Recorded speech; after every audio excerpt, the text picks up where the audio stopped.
প্রিয় দাখিল অষ্টম শ্রেণীর শিক্ষার্থী বন্ধুরা, আশা করি তোমরা সবাই ভালো আছো। প্রিয় শিক্ষার্থী বন্ধুরা, আজকে আমি তোমাদের বার্ষিক পরীক্ষা 2025-এর বাংলা প্রথম পত্রের বিষয় নিয়ে আলোচনা করব। তো আজকের পর্বে থাকছে শুধুমাত্র বহু নির্বাচনী প্রশ্ন।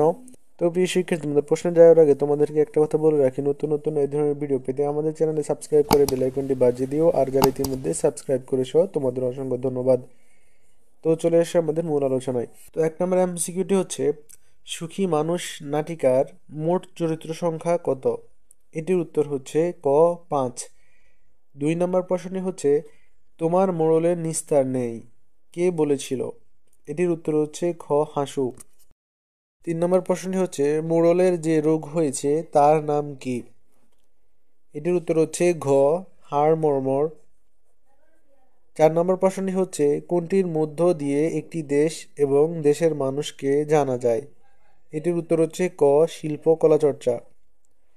প্রিয় শিক্ষার্থী বন্ধুরা, এরপর একটি উদ্দীপক রয়েছে যেখান থেকে তোমাদের 5 ও 6 নম্বর প্রশ্ন উত্তর দিতে হবে। উদ্দীপকটি হচ্ছে, রাজুর প্রিয় শখ ছবি আঁকা, তাই সে যেখানে সেখানে বসে ছবি আঁকতে চেষ্টা করে। স্কুলের ক্লাসে বসে সে ছবি আঁকে, তাই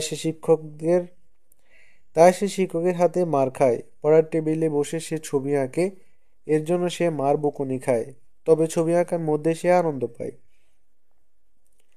5 নম্বর প্রশ্নটি হচ্ছে, উদ্দীপকটি শিল্পকলার নানাদিক প্রবন্ধের কোন বিষয়টিকে ইঙ্গিত করে? এটির উত্তর হচ্ছে খ চিত্রশিল্পীকে। 6 নম্বর প্রশ্নটি হচ্ছে, উদ্দীপকের রাজুর ছবি আঁকার কারণ নিচের কোনটি সঠিক? এটির উত্তর হচ্ছে ক 1 ও 2, অর্থাৎ এতে সে আনন্দ পায়। এরপর এটি সুন্দর সৃষ্টির উপকরণ।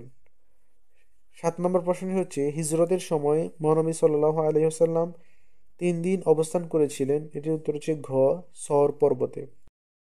প্রিয় শিক্ষার্থী বন্ধুরা, এরপর 8 নম্বর প্রশ্নটি হচ্ছে, মদিনাবাসীর মধ্যে আনন্দের বন্যা বইছে কেন?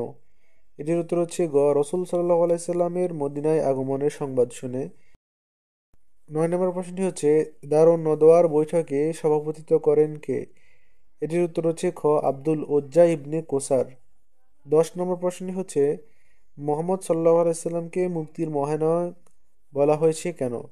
এটির উত্তর হচ্ছে গ তিনি মুক্তির পথ দেখাতে পারেন বলে। 11 নম্বর প্রশ্নটি হচ্ছে, আমরা দুজন মাত্র নই, আল্লাহ আমাদের সঙ্গে আছেন উক্তিটি করা হয়েছে। এটির উত্তর হচ্ছে খ 1 ও 3, অর্থাৎ হযরত আবু বকর রাদিয়াল্লাহু আনহুকে অভয় দিতে, এরপর আল্লাহর ক্ষমতা বোঝাতে। এরপর একটি উদ্দীপক রয়েছে, 12-13 নম্বর প্রশ্ন উত্তর দিতে হবে তোমাদের। তো উদ্দীপকটি হচ্ছে, কুমিল্লার ময়নামতিতে পয়লা বৈশাখ উপলক্ষে বৈশাখী মেলা অনুষ্ঠিত হয়। ওই মেলায় ছেলে বুড়ো সকলেই অংশগ্রহণ করে। মেলায় হরেক রকমের জিনিসপত্র পাওয়া যায়। বিশেষ করে কিশোর কিশোরীরা ওই দিনের মেলাটিকে বেশি উদযাপন করে। 12 নম্বর প্রশ্ন হচ্ছে, উদ্দীপকের মেলাটি তোমার পঠিত কোন রচনার মেলার কথা স্মরণ করিয়ে দেয়? এটির উত্তর হচ্ছে ক বাংলা নববর্ষ। এরপরে 13 নম্বর প্রশ্ন হচ্ছে, উদ্দীপকটিতে বাংলা নববর্ষ রচনার যে দিকটি ফুটে উঠেছে তা হলো, এখানে উত্তর হচ্ছে 1 ও 2, অর্থাৎ বাংলা নববর্ষ উদযাপনের ধরন। 2 নম্বর হচ্ছে বৈশাখী মেলার গুরুত্ব। প্রিয় শিক্ষার্থী বন্ধুরা, এরপরে 14 নম্বর প্রশ্ন হচ্ছে, প্রাকৃতের পরবর্তী রূপকে কি বলে? এটির উত্তর হচ্ছে খ অপভ্রংশ। 15 নম্বর প্রশ্নটি হচ্ছে, বাংলাদেশে কত সালে বৈষম্য বিরোধী ছাত্র আন্দোলন সংগঠিত হয়? এটির উত্তর হচ্ছে ঘ 2024। 16 নম্বর প্রশ্নটি হচ্ছে, জীবনানন্দ দাশ কোথায় ফিরে আসতে চান? এটির উত্তর হচ্ছে ঘ বাংলায়। 17 নম্বর প্রশ্নটি হচ্ছে, আবার আসিব ফিরে কবিতার কবি বাংলাদেশকে কিসের দেশ বলেছেন? এটির উত্তর হচ্ছে ক নবান্নের। 18 নম্বর প্রশ্নটি হচ্ছে, রূপসার ঘোলা জলে ছেঁড়া ফালে কে ডিঙা বাই? এটির উত্তর হচ্ছে গ কিশোর। 19 নম্বর প্রশ্নটি হচ্ছে, রূপাই কবিতায় চাষার ছেলের চুল কেমন? এটির উত্তর হচ্ছে ক লম্বা। 20 নম্বর প্রশ্নটি হচ্ছে, কালো দাঁতের কালি দিয়ে কি লেখা হয়? এটির উত্তর হচ্ছে ক কিতাব কোরআন। প্রিয় শিক্ষার্থী বন্ধুরা, এরপর একটি উদ্দীপক রয়েছে যেখান থেকে 21 ও 22 নং প্রশ্ন উত্তর দিতে হবে। তো উদ্দীপকটি হচ্ছে, নুভা আর নাবিল 2 ভাই বোন গ্রীষ্মের ছুটিতে মাধবপুণ্ডতে যাওয়ার জন্য বাবাকে অনুরোধ করে, কিন্তু বাবার অফিসে ছুটি না হওয়ায় যাওয়া হলো না। এতে তারা কান্নায় ভেঙে পড়ে। তো 21 নম্বর প্রশ্ন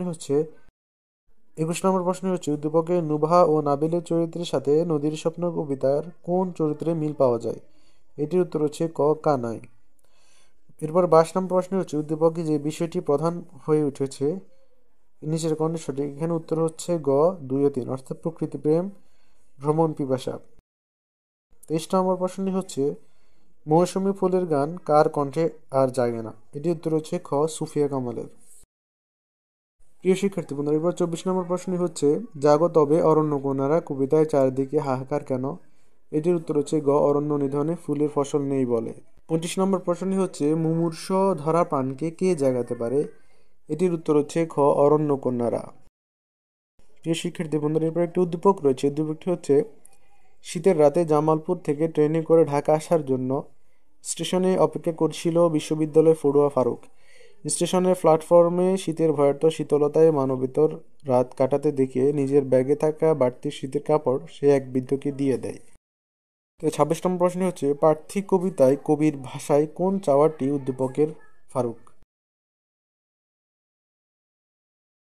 এটির উত্তর হচ্ছে ঘ দুস্থদের গরম কাপড়ে ঢেকে দেওয়ার বাসনা।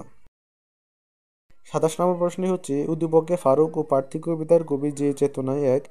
এটির উত্তর হচ্ছে ক এক উদ্দীপ অর্থাৎ অবহেলিত বঞ্চিত ও দিন দরিদ্র মানুষের প্রতি মমত্ববোধের চেতনা, আর হচ্ছে আশ্রয়হীন মানুষের দুর্দশায় ব্যথিত হওয়ার চেতনা।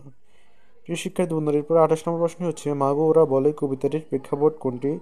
এটির উত্তর হচ্ছে ক 52 এর ভাষা আন্দোলন। এরপর 29 নম্বর প্রশ্নটি হচ্ছে মাগো ওরা বলে কবিতায় বিধৃত হয়েছে। এখানে নিচের কোনটি সঠিক। উত্তর হচ্ছে ক 1 ও 2 অর্থাৎ মায়ের বেদনার কথা, সন্তানের প্রতি ভালোবাসা। 30 নম্বর প্রশ্ন হচ্ছে 21শে ফেব্রুয়ারিকে কবি ভুলতে পারেন না কেন। এটির উত্তর হচ্ছে খ অসংখ্য ছাত্র জনতা শহীদ ছিল বলে।